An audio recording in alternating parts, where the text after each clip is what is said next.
Okay, just wait a few minutes. I'm waiting for the live video from Airweo, and we are off. Hi, everybody.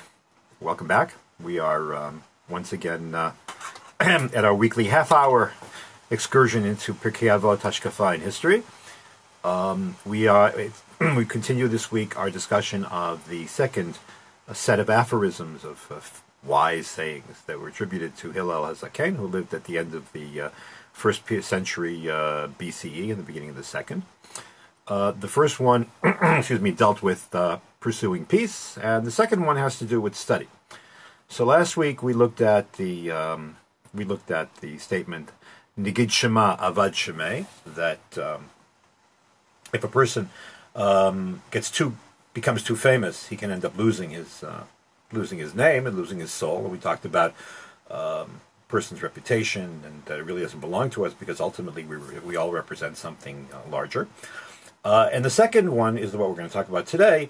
Next week we'll talk about the third and then the fourth, and I'm going to try to pull it all together. So this is going to take time. But as you'll see, time is what we're going to talk about today. Time is at the center of all of these aphorisms of Hillel, and I hope to make that clear. So, in the second part of Hillel's statement, he says, "Dela mas mosif yasef," that if you don't increase, you will decrease. And there's one version of this aphorism, of this statement, which is "Dela masif yasef," in the sense of if you don't go up, you'll go down. If you don't add, you'll detract. Rather, "Delo yasif," if you don't add in learning, you'll die. It's something very dramatic, very I don't know how to put it. Sort of like very. Good, I'm stuck on live, on live for a word. There's something very dramatic about the way that Hillel puts these things. We'll see in the next line he has is "Dela yalif the ketila chayav." That a person doesn't study, they deserve to die. So it's very, wow. There's a lot hanging on this. What are we talking about?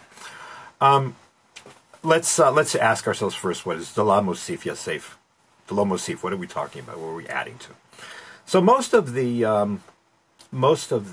commentaries, from different angles, as we'll see in a second, have Hillel saying the following: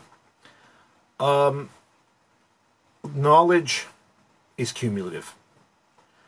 At the end of the day, if knowledge is cumulative, then you'll only get as far as you got. You can't ever assume that you finished. This is especially true in Torah study, which is absolutely endless. It's rechava miniyam, wider than the seas, as the rabbis like to put it, and based on a pasuk in Tehillim. And the truth of the matter is, if you think about the waterways of the earth, they're endless because you keep going around and around and around. You just keep going and going. Everything there is cyclical. The idea being that you can't ever master Torah. Knowledge is cumulative, also in the sense that you need to give yourself time. There's no such thing as getting to the end or getting to the end line, and this by itself is an important point in terms of one's moral growth. Number one, it's a given. If you don't continue to study, if you don't continue to practice what you're doing, then you're going to end up, not only won't you progress, but you will in the end go backwards. You'll lose what you had. I'll give you an example, not even from Torah study. So when I was 10 years old, my mother decided it was time for me to learn violin, because in her mind, and that was the culture of the day, nice Jewish boys learned violin, and nice Jewish girls learned piano. That was sort of like the division. I'm not sure why that is, but that's the way. I don't know. Maybe that was the way it was in Lithuania. Maybe she got that from her mother. My mother was born in America, but she was raised very much in a European kind of atmosphere. Anyways, so off I went to learn. Violin. After 3 months, my mother figuratively got down on her hands and knees and begged me, stop. Because she couldn't stand the scratching. It was just too much. So actually I ended up going off and studying piano for 2 years. But That's not the point. The point is that, so I stopped there. Not only did I not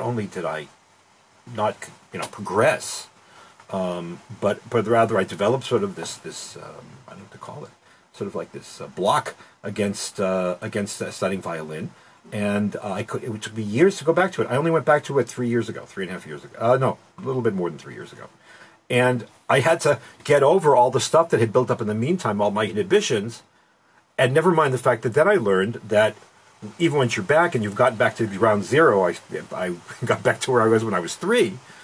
If you don't keep at it, then you'll forget everything. I mean, there is such a thing as muscular memory and all these other stuff, but you need to be persistent and you need to be consistent, and that's the first thing. One of the major points that Hillel is saying: if you want to do something, you won't. Not only will you have to be, stay where you are, but you've got to keep pushing forward. Otherwise, you'll go backward. Now that point, if it's true in everything that we do, it's certainly true in terms of Torah study, in terms of spiritual growth, and it's brought forth, it's expressed very beautifully, actually, in a Dvar Torah that I heard from a very, very special person. When I was a young rabbi, I wasn't even a rabbi. I was a rabbi. When I was a young rabbi in New York, I had my first smicha in 1980. Sorry, and but I was still finishing it at YU, and every Friday we had this waste of time. We'll talk about time in a minute. Called SR, Supplementary Rabbinics. I understand it's a lot better now, but at the time it really was a waste of time. So it's to come in the morning, Friday morning, and have breakfast and hang out and go to this class, and then you go home and get ready for Shabbat. Anyways, every Friday morning, now there was this person at the class at the school, whose name, a very special person who I really hadn't met before. His name was Rabbi Moshe Bezdin. Rabbi Moshe Bezdin founded really the first school for Jewish students with very little Jewish background. He anticipated already, way before anybody else, the idea of the Baal Tshuva Yeshiva. The school that he started was called the James Stryer School. I think it still exists. Anyways, he was a very fine scholar and wonderful darshan, a wonderful homileticist. He gave wonderful sermons. And somebody told him that I was this young rabbi who was just starting out. So he was a person who just had to give. And he had a twinkle in his eye, and every Friday morning he would come over to me in the cafeteria and say, "Okay, so what are you going to say tomorrow morning in shul?" And I'm a very firm believer, and if it weren't for the last minute, nothing would get done. So I said, "I don't know yet." So he said, "I'll give you some ideas." And every week not every week, but every few weeks, he would give me ideas, and I would pick one. And then, ever the master teacher, he would find me on Sunday and say, "Okay, so what'd you say, and how did you say it?" And he would correct me, and it was really lovely. Wonderful, wonderful man. So one of the things that he told me, and this is something which I quote all the time to my students and to my children, is the following Dvar Torah, which expresses exactly what Hillel says. And since it's at the end of Parshat Yitro, which is coming up in the next few weeks, here's an opportunity. Please spread the love, spread the word, because this is a wonderful Dvar Torah. At the end of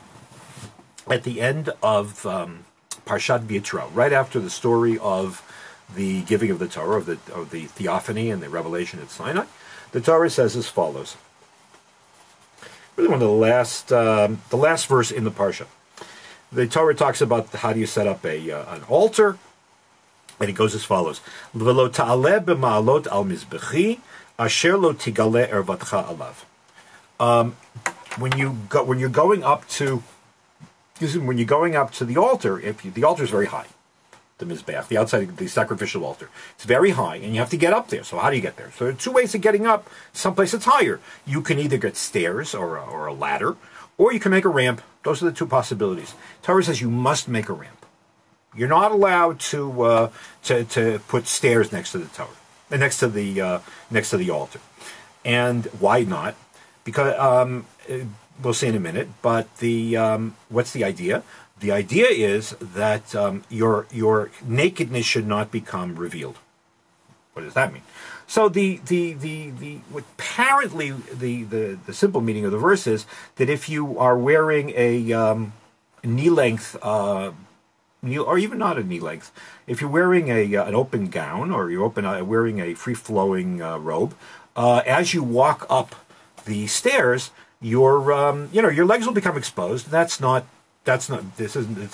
modest. And yes, there's modesty for men, and this idea that modesty only affects women is a distortion. Anyways, it's not appropriate. Not appropriate. It's very. My mother would like this. It's very Bostonian. You have to come very properly dressed. So if you walk up the stairs, it's not dignified, and you may end up becoming exposed, and it's not appropriate for the mizbeach. So Rashi says, "Whoa, what are you talking about? The Kohanim, the priests, wore pants. So what's wrong?" So Rashi has his answer, and that's not the point that he had here. It says Rabbi Bezdin. It's got nothing to do with wearing pants and not wearing pants. The dynamic of a set of stairs, or a ladder, or a ramp is totally different. When you walk up stairs, you walk up one stairs. If those of us who remember as kids, or those of us who have kids or grandchildren, know that the little kids take one step at a time. You go one step at a time, and the truth of the matter is as you're going up, you can stop. You can rest on the way up. You stop at this step, and you stop at that step, and you can stay there all day long, and get very inert, in fact, on the way up the stairs. A ramp has a totally different physical dynamic. With a ramp, you always have to throw yourself. You're sort of climbing. You always have to throw your weight upward, because if you don't throw your weight upward, gravity will draw you back, said Rabbi Bezdin. And so on a deeper level, the reason why the Torah insists that you approach the altar via a ramp and not via stairs is because one's aspirations, one's spiritual aspirations, have to be and the way that you reach them have to be realized in a ramp-like manner and not like in a stair-like manner. What does he mean? If one's spiritual growth and one's intellectual growth were stair-like, then you would get to a certain level and stay there. There's nothing pushing you forward. Inertia, in fact, will keep you there. On the other hand, and the Torah demands that you always move yourself forward. D'lo mosif yasef. If you don't increase, you end up decreasing. However, when you're going up a ramp, you have to always throw your weight forward, because if you don't throw your weight forward, then you will tumble backwards. Even if you stop on the way up the ramp, your direction, your dynamic, the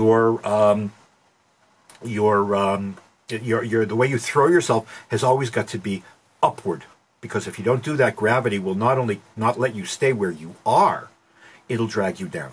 Don't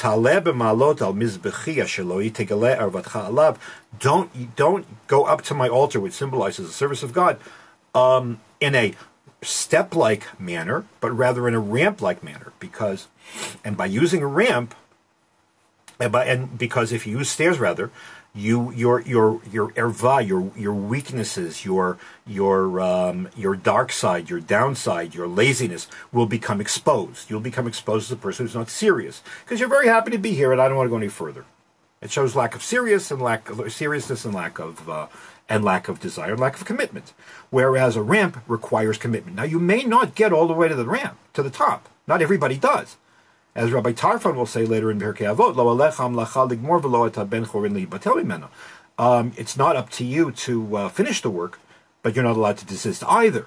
But it's a question of what your intent, where you're going, where you want to go. As long as you intend to go Excelsior, to go higher,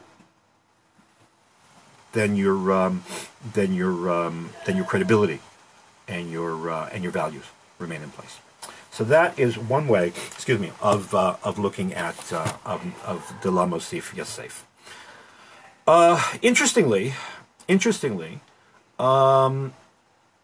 the Rabbeinu Yonah Gerondi, who lived in the 13th century, he was a Kabbalist, he was an ethicist, he was the first cousin of Nachmanides, and also he was also his mechutin, because I forget who married whom, daughter and son, whatever, they were in-laws. Rabbeinu Yonah is now one of the really great pietist writers. Says it's more than that. Udelo mosif yasef. If you don't keep studying, you will end up destroying yourself.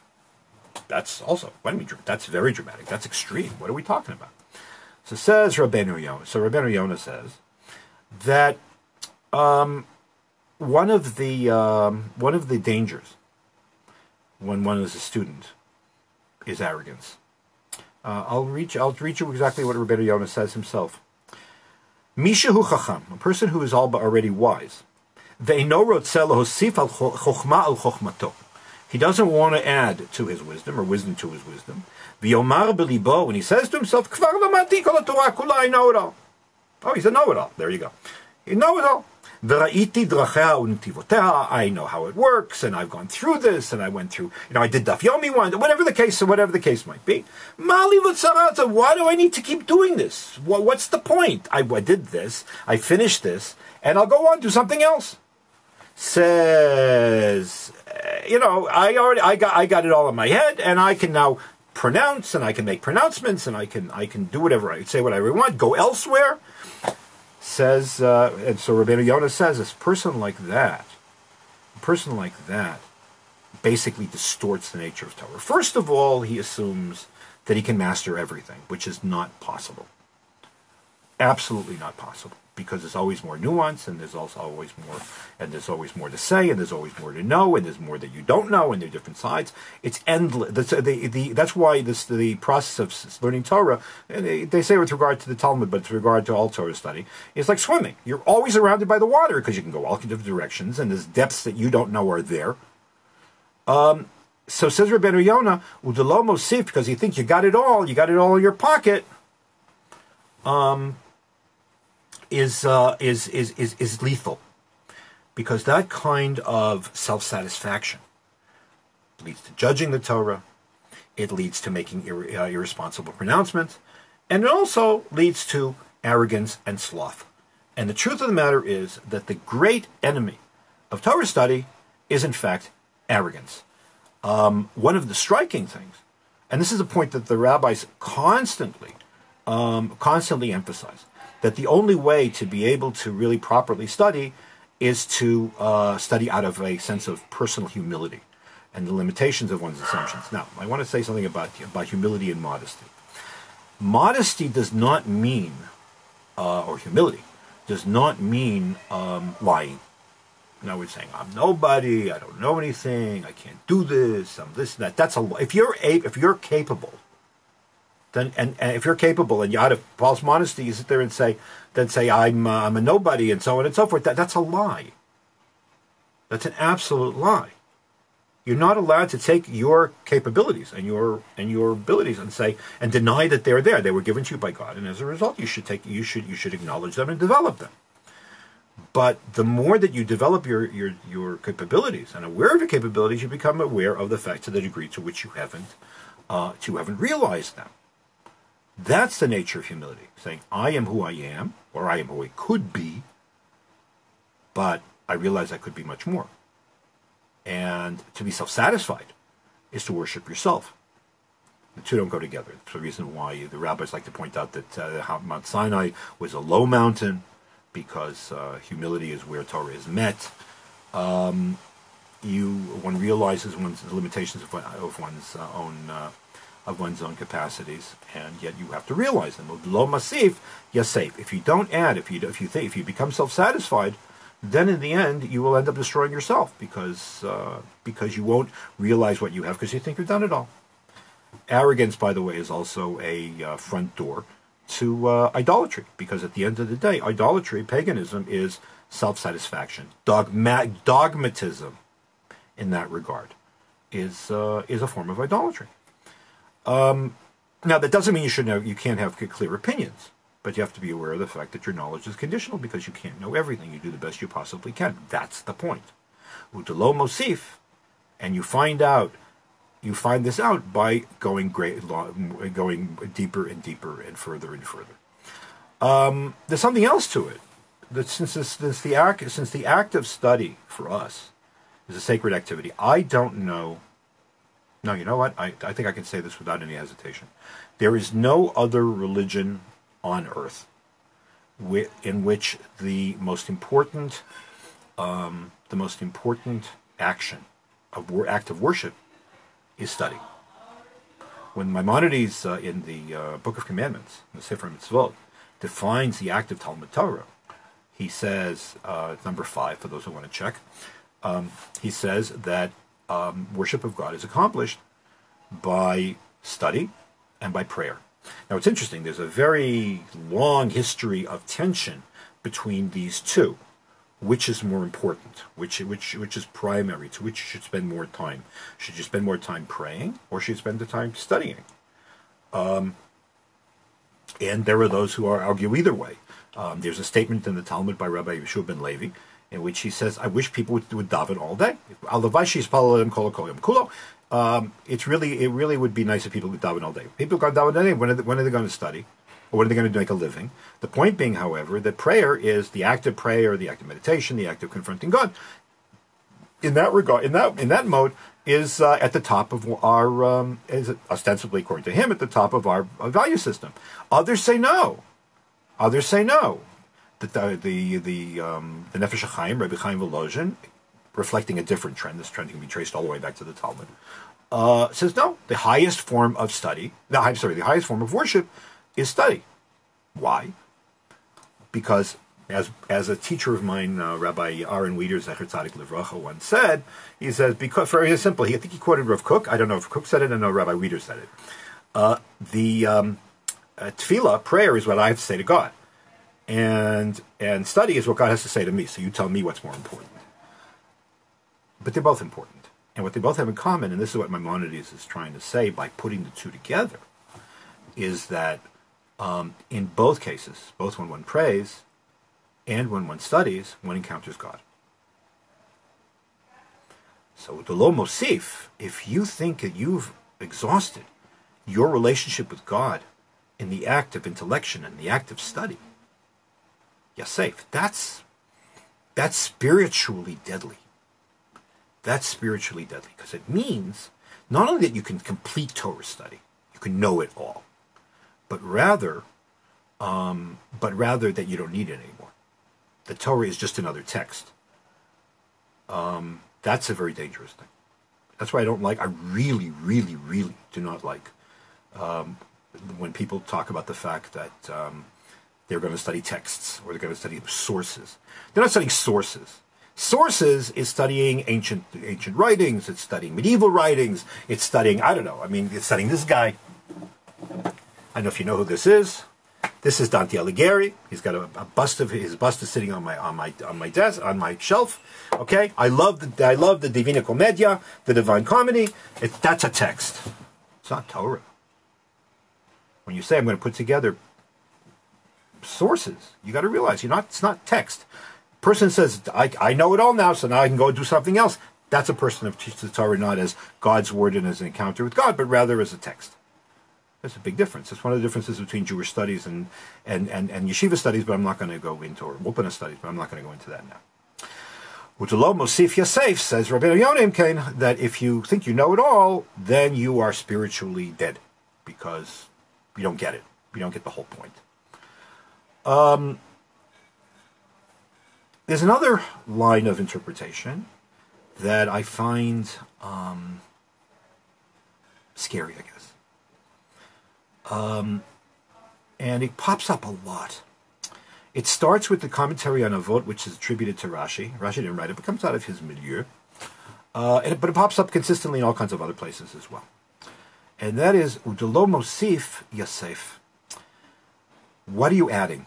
Not studying. It's a given.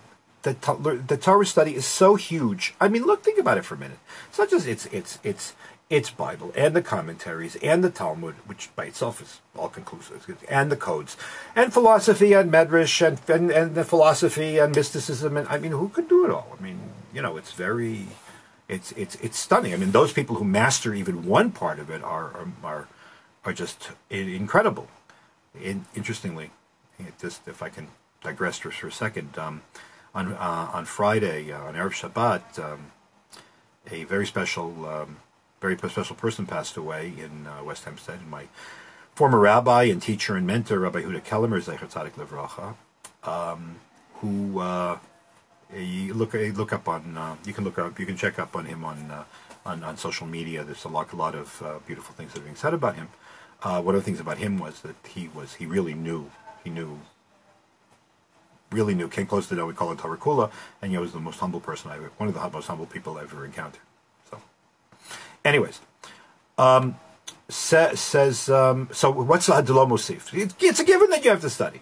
So what is Hillel talking about? And it's interesting what brought them to think this way. So in the commentary attributed to Rashi, the comment is, if you don't maximize your time, if you don't take time that is unused and put it to service of your study, if you don't take advantage of every minute that you have free, which could be used instead of binging on Netflix, and I'm guilty. I'm not preaching to anybody. I'm preaching to myself. Instead of binging on Netflix, if you don't use all that time, then you're hurting yourself. Time is the most precious thing that we have. You know, it's funny. There was in the last episode of The Tutors. Yeah, I'm sure Netflix binging. In the last episode of The Tutors, Henry VIII has a long discussion with his friend, the Duke of Suffolk, and he says, "What is irreparable? What has been done wrong which can never be done right?" And Suffolk comes up with all different ideas. Says Henry VIII, "No, the only thing we can never repair is the time that we've lost. You can never get time back." I always thought that was very, very profound, and I thought about it a lot, and so on. But recently I heard a shir that I'd never heard before by Mori Varabi of Soloveitchik, in which he was I forget how old he was at the time, expresses regret of how much time he wasted. Now, I'm thinking, huh? The Rav used to put Yamim Kalelot into learning. I mean, so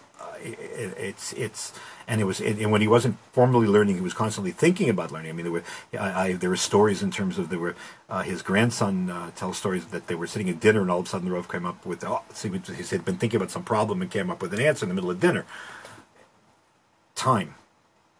Delo Mosif, if you don't take the time to study, if you don't really show your commitment by using the time that you have in order to be able to grow, then you'll be hurting yourself. You're safe. You will undergo some kind of a spiritual death by not actualizing yourself, by not really being able to realize your full potential. And that time, once gone, you're safe. It disappears. You can never get it back. There is an added piece to that, I think, because time really isn't ours. Time, according to many medieval philosophers, both Jewish and non-Jewish, belongs to God. It's interesting. One of the reasons why, and there's one of the cardinal sins in Christianity is usury, is halva beribit, is lending at interest. Now, of course, the Torah prohibits it, and it's a very serious prohibition. But the Catholics actually spent more time trying to figure out what's wrong with usury, what's wrong with giving credit, giving loans on interest. One of the theories that was proffered by medieval Catholic theologians was because, well, I mean, when you give money, I give money to you, you give money back. So what happened? So if I'm going to charge me interest, what are you paying for? And the answer is one answer that's given is you're paying for the time. I'm paying for the time in which I had the money at my disposal. So that's very nice, except that that's blasphemous, because time, you don't own time. Time is a gift that's given to you by God. So the Torah is a gift by God, and the time in which to study is a gift by God, from God. And you have to use both of them. If you waste one, or you properly use one in order to increase the other, then you're safe. So in those three words, Udalo Mosif Yasef, there were a lot of implications. and a lot of room for thinking. It's not just about Torah study. All of these lessons have what to do with everything that we do and do properly. It's interesting in the time why Rashi and why medievals specifically used found this approach that time is what we're talking about meaningful. I think it's very simple, because in a world before there was illumination, I mean real illumination, when the lights went out, you went to sleep. Candles were expensive. I mean, the forms of light were very, very rare, and they were very expensive, but they were available. The fact you would make the effort to study by, I'm not kidding, to study by a small candle, to spend your last penny to buy a candle, to learn by moonlight, which some people did, to go that extra, or to memorize the whatever you were learning and then thinking about it in the dark, that showed extra effort. But it was those times that actually that make the difference. Interesting, and against that background, the Rambam says, and Maimonides says in the Mishnah Torah, that even though it's a mitzvah to learn all the time, you get special credit and you get special effect if you study at night. Eini kar Torato nishmeret nishmar ela balayla. And he quotes a pasuk, "Kul mironi balayla." You should come up and sing to God at night. Think about brachos like that.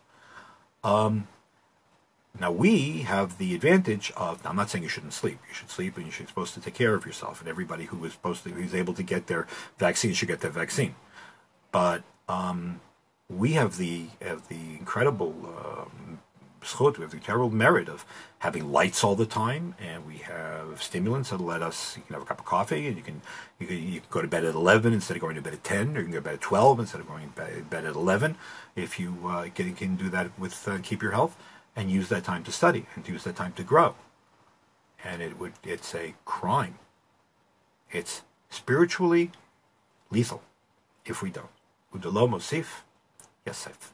If you don't grow, if you don't add, then you contract, you fall, and your failings become exposed, as Rabbi Bezdin had. Okay, everybody, please take care of yourself. Please get your vaccines if you can. Those of you who are watching from Israel, you should know that that as of tomorrow they're starting to vaccinate vaccinate people people over 50. By the end of the month, everybody will be able to keep the Torah requires that you keep your distance, that you wear your masks, that you stay home if there's a lockdown. Don't play games, because every minute of our lives is precious. The lo mosif, yes, safe. We'll see you next week.